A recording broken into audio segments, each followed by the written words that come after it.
وإني لجد سعيد أن أكون في معية هذا الصحب الكريم من أشياخنا وعلمائنا الأجلاء، على رأسه فضيلة شيخنا العلامة الأستاذ الدكتور علي القرداوي أمين العام للاتحاد، ومعالي الدكتور الأستاذ الدكتور محمد بورمز بعطائه الفكري الثرى والعلمي، وبحضور هؤلاء السلة الخيرة من أهل العلم والفضل والحضور الكريم.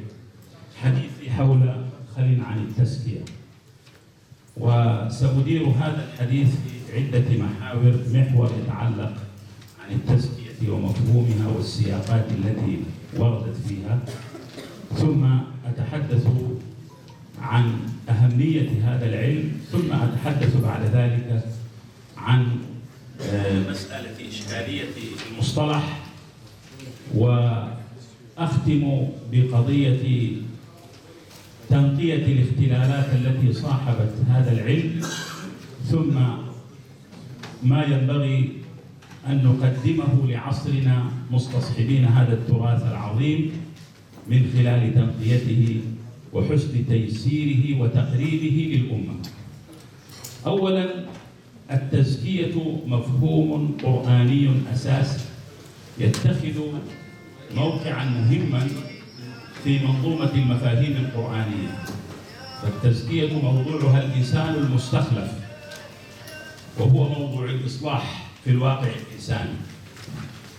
والتزكية التي تعني تطهيرا وتنقية وتنمية، وتعني كذلك تلازما بين الظاهر والباطن، تستوعب إصلاح الفرد والمجتمع والأمة، ولذلك يدور أمرها في الإنسان وفي تسخير الأكوان وفي توطيد العمران وفي بناء الوجدان، تتصل بكل هذه الزوايا، ولذلك هي مفهوم كلي. التزكية وردت في 59 موضعا في كتاب الله الكريم، في 51 موضع تدور حول معاني التطهير والتنقية والنماء والنفع الحسن، وفي 4 مواضع جاءت التزكية مقصدا عظيما من مقاصد مراتب أو هداية الوحي المتعلقة بتلاوة الآيات والتزكية وتعليم الكتاب والحكمة. في آيات 3 تقدمت التزكية على تعليم الكتاب والحكمة، وفي دعاء إبراهيم عليه السلام تأخرت التزكية بعد تعليم الكتاب والحكمة لأنها الثمرة، وتقدمت لأنها الغاية، فهو من باب تقديم الغايات على الوسائل. جاءت كلمة التزكية بوصف المدح في 4 مواضع، فلا تزكوا أنفسكم، وجاءت في 4 مواضع كذلك بهذا الترتيب. ثم اقترنت التزكية بالتطهير، خذ من أموالهم صدقة تطهرهم وتزكيهم بها. فإذا اجتمعت التزكية والتطهير، إذا اجتمع افترقا، وإذا افترق اجتمع. بمعنى إذا اجتمع كانت الطهارة أو التطهير بمعنى التنقية التخلية، وكانت التزكية بمعنى التحلية. وإذا انفرد كل من المعنيين شمل التخلية والتحلية، يعني التزكية تكون بمعنى التخلية والتحلية، يخليك من الرذائل، يحليك بالفضائل، وكذلك الطهارة. في قوله تعالى وثيابك فطهر، ذكر الله تعالى الغاية الكبرى، وربك فكبر وثيابك فطهر. الثياب قد تطلق على معنى النفس الباطنة، قال عنتر فشكفت بالرمح الأصم ثيابه ليس الكريم على القنا بمحرم. وقال امرؤ القيس وإن تك قد سأتك مني خليقة فسلي ثيابي من ثيابك تنسلي. يراد بها النفس الباطنة ويراد بها الظاهر. الفقهاء استدلوا بهذه الآية على مشروعية طهارة الثوب كشرط في صحة أداء العبادة، وأهل الحقائق والرقائق والدقائق والسلوك استدلوا بها على معنى طهارة الباطن، والآية تدل على معنى الطهارتين الظاهر والباطن على السواء. كذلك ذكر الله تعالى أطول قسم في القرآن والشمس وضحاها. العلماء يقولون هنالك أطول قسم وهنالك أوسع قسم. أوسع قسم في قوله تعالى وأقسم بما تبصرون وما لا تبصرون، وأطول قسم والشمس وضحاها. ونلاحظ أن هذا القسم دائما يأتي بالعهدية والشمس وضحاها والقمر إلا حينما جاء الحديث عن النفس لم يأتي معرفة بالعهدية، قال ونفس ولم يقل والنفس وما سواها. فكأنما أراد الله تعالى أن يجعل وضع الألف واللام متروكا لاختيار البشر، إن شاء وضعها لتكون النفس الأمارة بالسوء، وإن شاء وضعها لتكون النفس اللوامة، وإن شاء وضعها لتكون النفس الراضية المرضية، وإن شاء وضعها لتكون النفس المطمئنة. أقسم بهذا القسم قد أفلح من زكاها وقد خاب من دساها. والنصوص كثيرة في هذا السياق. ثم إن التزكية في منظومة القيم الحاكمة تتجلى مع مقصد التوحيد، وثم التزكية ثم مقصد العمران، بمعنى أن عمارة الكون والحياة لا بد أن تنطلق. ولذلك كانت التزكية ذات أثر عظيم في حركة رواد الاجتهاد والجهاد والدعوة والإصلاح والإحياء والتجديد، لا تنفك بحال من الأحوال في هذا. ثم إن الله تعالى علق الفلاح بها إلا من أتى الله بقلب سليم. قال ابن القيم ولا تتحقق السلامة للقلب حتى يسلم من 5 أشياء: حتى يسلم من شرك يناقض التوحيد، ومن بدعة تخالف السنة، ومن غفلة تناقض الذكر، ومن شهوة تزاحم مراده، ومن شبهة تفسد أمره. فإذا خلا له التحقق من هذا كان لله وفي الله، إذا أحب لله، إذا أبغض في الله، إذا أعطى لله، إذا منع لله، ويكون بذلك قد استكمل الإيمان. وغير ذلك من النصوص الكثيرة. ثم إن القرآن الكريم يشير إلى مسألة أعمال القلوب، وأنها مقدمة على أعمال الجوارح، وينسب للقلب عملا وكسبا، ولكن يؤاخذكم بما كسبت قلوبكم. أثبت أن للقلب كسبا، ولذلك قال الحسن البصري إذا حلت الهداية قلبا نشطت للعبادة الأعضاء، ومعلوم أن القلب هو ملك الأعضاء والجوارح والجنود والرعية، فإذا طاب الملك طابت جنوده واستقامت رعيته. ثم إن هذا الباب العظيم من أبواب التزكية ييسر طريق الإمامة الدينية. قال الله تعالى وجعلنا منهم أئمة يهدون بأمرنا لما صبروا وكانوا بآياتنا يوقنون. قال ابن القيم بالصبر واليقين تنال الإمامة في الدين، لأن الصبر يدفع داء الشهوات، واليقين يدفع داء الشبهات. وفي الأثر المرسل إن الله يحب العقل الكامل عند حلول الشهوات، ويحب البصر النافذ عند ورود الشبهات. ثم أنتقل إلى المحور الثاني، وهو أن هذا العلم الذي يمثل جوهر الدين ولب الإسلام، وأنه يمثل الركن الأعظم في بناء الإصلاح، تعددت سياقاته.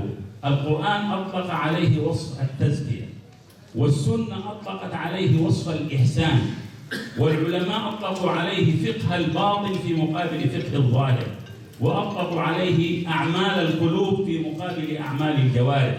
وسمي علم السلوك وعلم السير إلى الله وعلم المنازل ومقامات السالكين، وسماه بعضهم الفقه الأكبر، وغير ذلك من علم الحقيقة، علم الحكمة، علم الحقائق والرقائق والدقائق، علم الأدب، علم التصوف، علم السلوك. كل هذه وردت. أيضا سمي أو أطلق عليه مصطلح العلم بالله.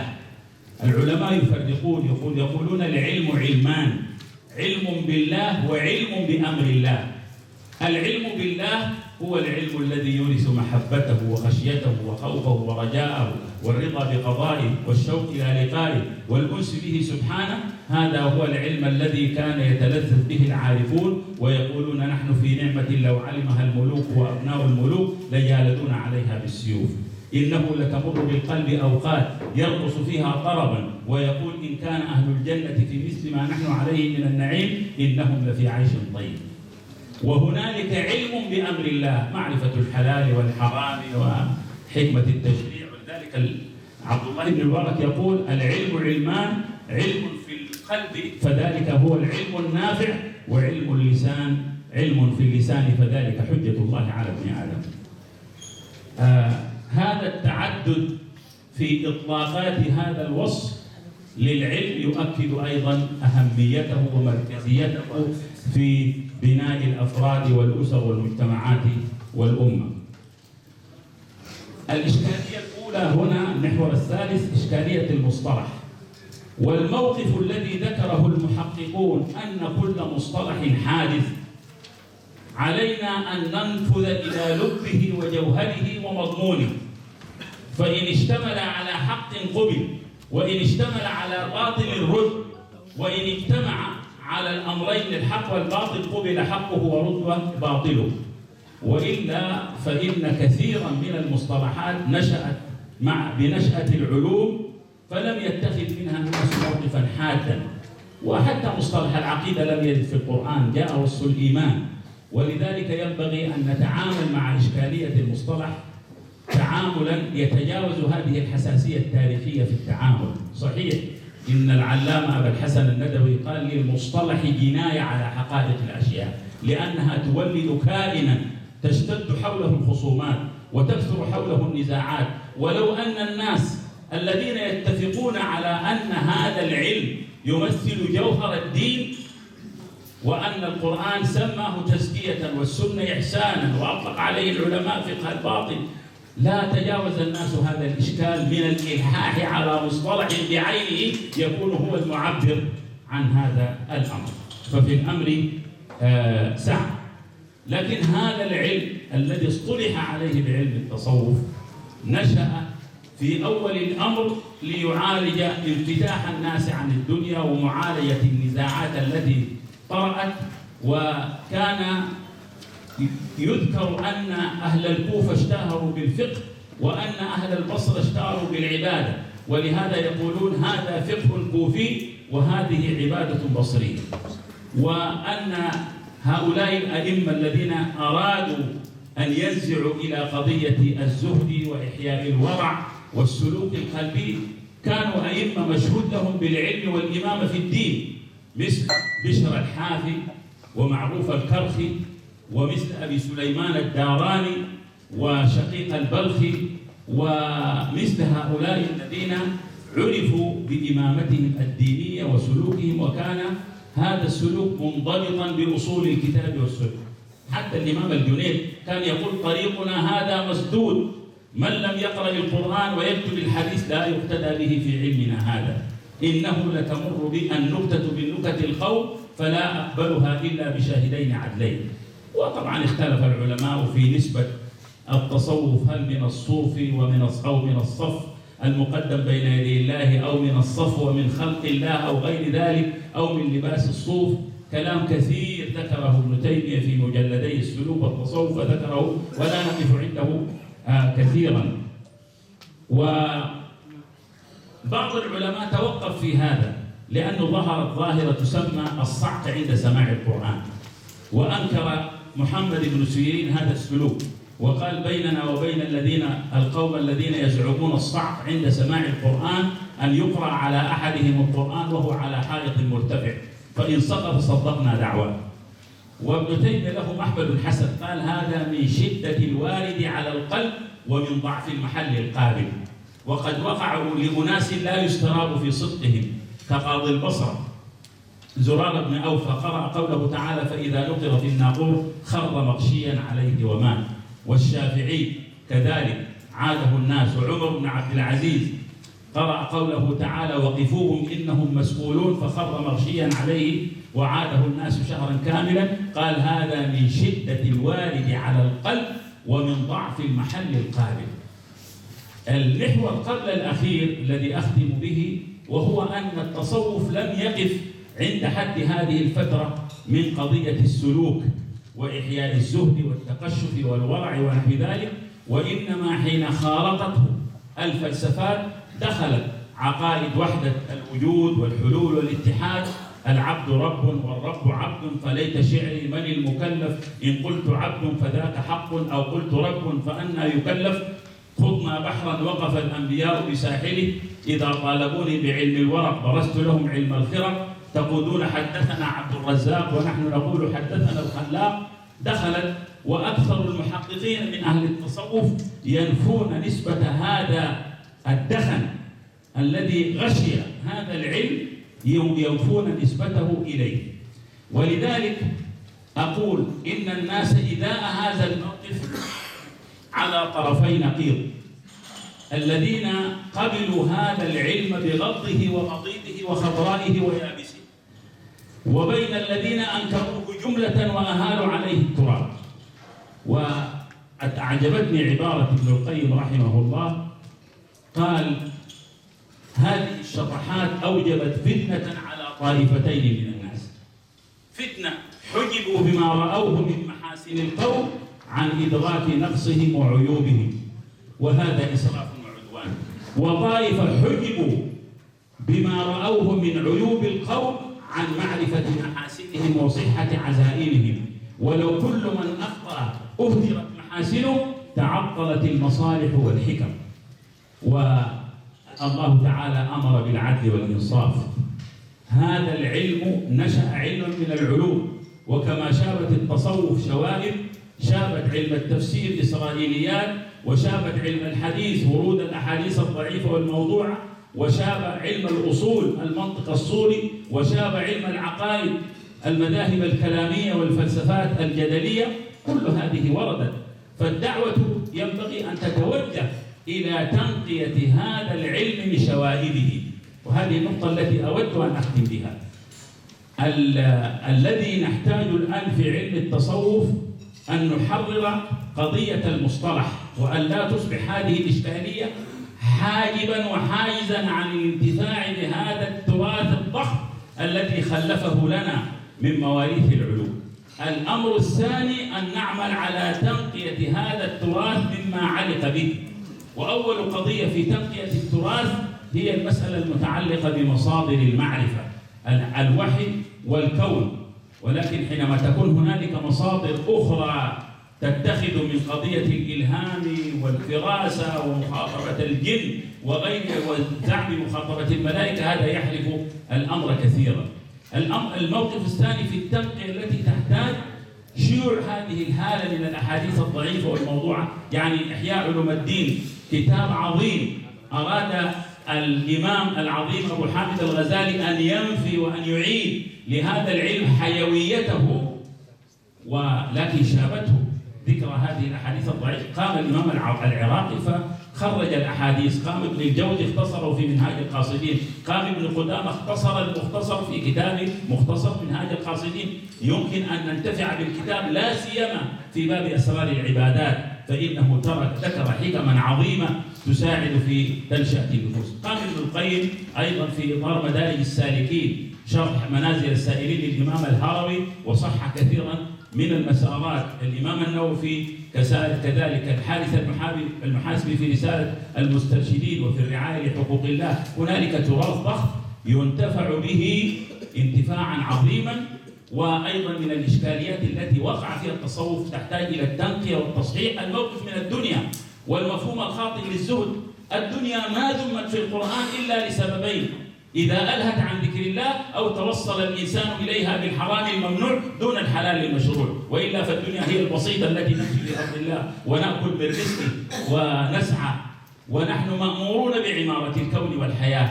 حركة النهضة في العالم إما اتجهت حركة عارية عن قضية التزكية فاختلت، أو أرادت أن تقيم التزكية بعيدا عن حركة عمران الحياة، وهذا اختلاف. فالموقف من عمارة الدنيا، والعمارة مقصد من مقاصد الوحي في بناء الإنسان، ينبغي أن تأخذ أهمية. المفهوم الخاطئ للزهد، الزهد ليس تحريم الطيبات، الزهد كما قال الإمام أحمد أن لا يغلب الحلال شكرك ولا الحرام صبرك، إذا غنيت إذا اغتنيت فاشكر، وإذا افتقرت فاصبر. الزهد أن تكون النعمة في يدك لا في قلبك، هذا هو المعنى. ومفهوم حديث اللهم أحيني مسكينا وأمتني مسكينا واحشرني في زمرة المساكين، هذا حديث ضعيف، وعلى فرض من حسنه بتعدد طرقه، فإن المقصود بالمسكنة ليس الفقر ولا ذل الحاجة، المقصود بها التواضع. ولذلك الفقر ما يعني النبي صلى الله عليه وسلم جمع استعادته بالفقر مع الكفر، وهذا هو المفهوم. قل من حرم زينة الله التي أخرج لعباده والطيبات من الرزق. الحسن البصري كان إماما وكان شيخ الزهاد في البصرة، ومع ذلك كان عرض زنده شبرا، عرض زند الحسن البصري شبر فتعجب ذا مع الزهد، فما ظنك لو كان تسبب. وكان يحب أكلة جميلة تسمى الفالودة، قال له بعضهم يا إمام إن جارك لا يأكل خشية ألا يؤدي شكرا، قال يا له من جاهل وهل يؤدي شكر الماء البارد؟ ثم قال أو تدري ما الفالودة؟ لباب البر بلعاب النحل بخالص السمن، هل يأبى هذا مسلم؟ يأكله ويحمد الله عليه. فالموقف من الزهد، الموقف من الدنيا، شيوع الأحاديث الضعيفة، الاعتماد على السنن الخارقة بديلا عن السنن الجارية. الحديث عن الكرامات كأنها أصل، كرامة يكرم الله تعالى بعض عباده الصالحين وقد يقوي بها ضعيف الإيمان، لكنها ليست أصل، بل الأصل الاستقامة. أعظم كرامة هو الاستقامة، وأن يديمك الله تعالى على هذه الاستقامة. وأكثر الصحابة لم تتحقق لهم كرامات على أيديهم، ولكنهم كانوا من أولياء الله الصالحين. فإعمال السنن الجارية هذا هو الأصل، وليس الاعتماد على السنن الخارقة. ثم مسألة الوهن في باب الأمر بالمعروف والنهي عن المنكر، دع الملك للمالك، دع الخلق للخالق، أقام العباد فيما أراد. ولذلك أئمة الجهاد والإصلاح الذين تربوا وتشربوا علوم التزكية كانوا حاضرين وصادعين، أمرا بمعروف ونهيا عن منكر. فالتمكية واجبة لهذا العلم في باب العقائد، في باب التعبديات، في باب السلوك، والأمر بالمعروف والنهي عن المنكر في باب مصادر المعرفة، في باب الموقف من العلوم والمعارف. وأخيرا الموقف من قضية اعتبار أن المريد بين يدي الشيخ كالميت بين يدي الغاسل، قضية استقلال المريد ببناء الذات لشخصيته، أن ينتفع الإنسان بالشيخ المربي، لكن ليس انتفاع على قاعدة المريد بين يدي الشيخ كالميت بين يدي الغاسل.